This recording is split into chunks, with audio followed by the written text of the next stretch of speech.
रामायण भगवान राम, हनुमान, रावण और बाली, कुंभकर्ण जैसे बड़े योद्धाओं से भरी हुई है। लेकिन रामायण में एक योद्धा इन सबसे ज़्यादा शक्तिशाली था।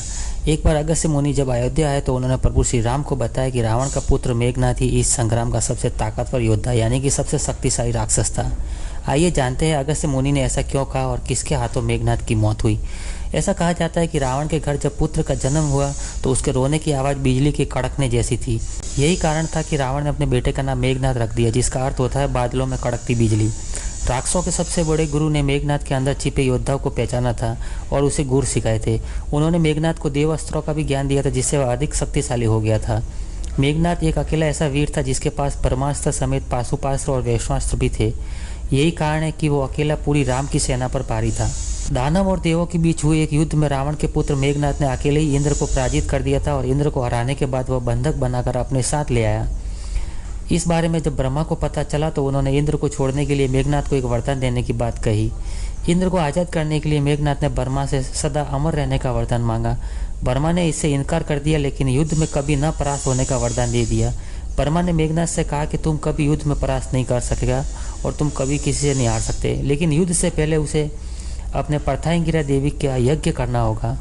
ब्रह्मा ने ही मेघनाथ को इंद्रजीत नाम दिया था। कुंभकर्ण का वध होने के बाद युद्ध भूमि पर कदम रखते ही मेघनाथ ने कोहराम मचा कर रख दिया था। अपने मायावी शस्त्रों से उसने राम की पूरी सेना को हिलाकर रख दिया था। भगवान राम से लेकर हनुमान तक मेघनाथ को रोकने में असफल रहे थे। युद्ध में जब मेघनाथ का अंत सबको असंभव लगने लगा तब रावण के भाई विभीषण ने भगवान राम से कहा कि मेघनाथ जब भी यज्ञ करता है तो उसके पास कोई हथियार नहीं होता है। मेघनाथ को मारने का यही सही मौका होगा। हालांकि ये चाल भी भगवान राम की नाकाम रही। मेघनाथ वहाँ से बच के निकल गया। बाद में रणभूमि में उसका सर्वनाश लक्ष्मण के हाथों हुआ। अगस्त्य मुनि ने राम को बताया कि इंद्रजीत रावण से भी बड़ा सूरवीर था। लक्ष्मण का उसके हाथों संहार हुआ और न केवल कोई भी उसे मार नहीं सकता था। राम की ये बात सुनकर काफ़ी हैरान हुए। अगस्त्य ने बताया कि वरदान देते वक्त ब्रह्मा ने मेघनाथ से कहा था कि उसका वध ऐसे योद्धाओं के हाथों हो सकता है जो 14 सालों से न सोया हो।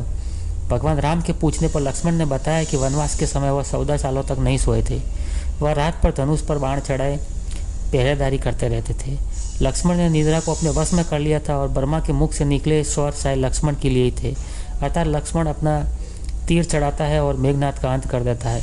दोस्तों, इसी तरह लंका के सबसे खूंखार और सबसे भयंकर रावण के भाई दोस्तों इसी तरह श्रीलंका के सबसे खूंखार दैत्य मेघनाथ का अंत हुआ।